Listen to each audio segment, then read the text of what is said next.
नमस्कार, स्वागत है आपका सीएम 24 में।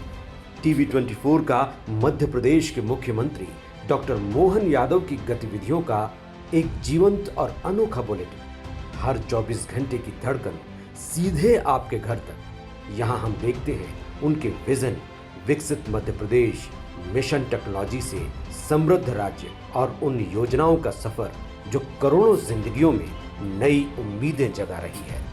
रियल टाइम अपडेट्स, ज़मीनी पहल और जनता के बीच पहुंचते फैसले, यही है सीएम 24 की असली पहचान। सीएम 24, जहां हर घंटा बनता है इतिहास।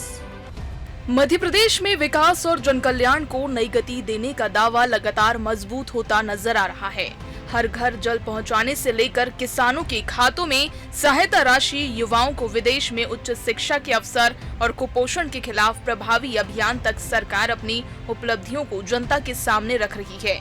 इसी बीच राज्यसभा चुनाव की सरगर्मी भी तेज है, जहां विकास के एजेंडे के साथ राजनीतिक रणनीति की भी परीक्षा होने वाली है।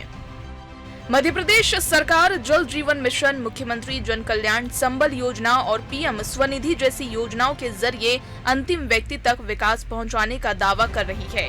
किसानों को आर्थिक सहायता, छोटे कारोबारियों को स्वरोजगार और गौ संवर्धन जैसी योजनाओं के माध्यम से ग्रामीण अर्थव्यवस्था को मजबूत करने की दिशा में लगातार काम किया जा रहा है।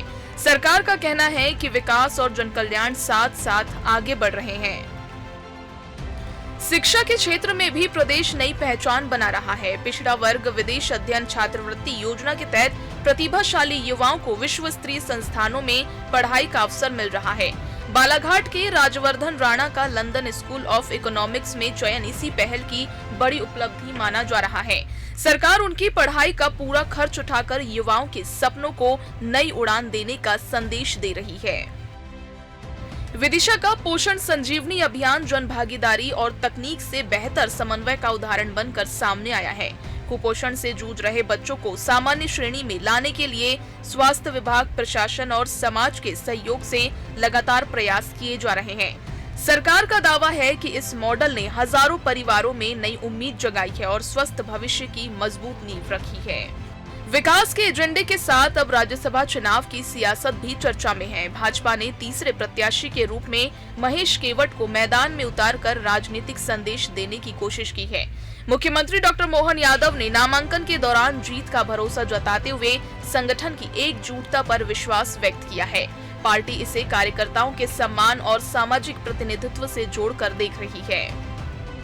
आज भारतीय जनता पार्टी के तीसरे प्रत्याशी के रूप में हमारे पार्लियामेंट्री बोर्ड द्वारा राज्यसभा के नाम निर्देशन पत्र में महेश केवट जी द्वारा फॉर्म का जमा कराया गया। मुझे इस बात का संतोष भी है कि हमारी पार्टी ने अपनी गौरवशाली परंपरा के अनुसार फिर एक बार तीसरा प्रत्याशी भी डाल करके भविष्य में हम अपनी तीनों इस राज्यसभा की सीट के निर्वाचन में निर्वाचित होकर रहेंगे। इस संकल्प के साथ आज के इस खासकर मतदान 18 तारीख को है, लेकिन नाम निर्देशन पत्र की आज आखिरी तारीख है। समय सीमा में हमारे योग्य प्रत्याशी और खास करके हमारा एक ऐसा कार्यकर्ता जो बाल्यकाल से स्वयंसेवक, विद्यार्थी परिषद, युवा मोर्चा, संघ, ऐसे कई कामों को करते करते अपने राम राजा की नगरी में आज भगवान राम का आशीर्वाद फिर एक बार निषाद राज की परंपरा को कायम करते हुए महेश केवट जी को मिल रहा है। भगवान राम के राम राज्य का स्मरण कराते हुए सभी वर्गों की समानता के लिए सबका साथ, सबका विकास, सबका विश्वास, सबका प्रयास। भाजपा का दावा है कि विकास कार्यों और संगठन की मजबूती का लाभ चुनाव में भी दिखाई देगा। पार्टी का कहना है कि जनहित की योजनाओं से जनता का विश्वास बढ़ा है और विधायक भी एकजुट है। राज्यसभा चुनाव को लेकर राजनीतिक गतिविधियां तेज है, लेकिन भाजपा नेतृत्व जीत को लेकर आश्वस्त नजर आ रहा है और इसे विकास की राजनीति की निरंतरता से जोड़कर पेश कर रहा है। यशस्वी प्रधानमंत्री और हमारी पार्टी केवल कहती नहीं है, करके दिखाती है। हमें अत्यंत आनंद है हमारे अपने एक ऐसे वर्ग का जिसका लोकसभा, विधानसभा में कहीं इधर हमारे समाज का माझी, मल्ला, रेकवार, इस प्रकार के केवट इस समाज का प्रतिनिधित्व की कमी थी। मुझे इस बात का भरोसा है भारतीय जनता पार्टी ने सीधे उच्च सदन में प्रतिनिधित्व दे करके हमारी सब वर्गों के प्रति जो प्रतिबद्धता है वो उसका शंखनाद है।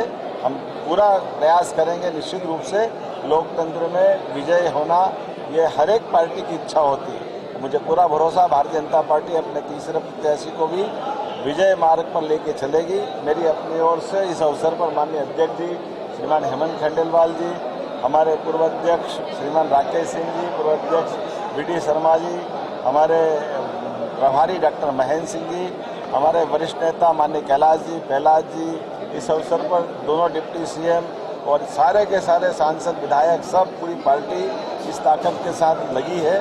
मैं अपनी ओर से सबका आभार भी मानता हूं और एक बार फिर जब तक हम विजय प्राप्त नहीं कर ले तब तक हम शांति से नहीं बैठेंगे, क्योंकि निर्वाचन में जनता का विश्वास इसमें इनडायरेक्ट मिलता है, लेकिन निर्वाचित जनप्रतिनिधियों का आशीर्वाद चाहिए रहता है। इसलिए क्या कांग्रेस क्या बीजेपी हमारा प्रत्याशी सभी से वोटों की अपील करेगा।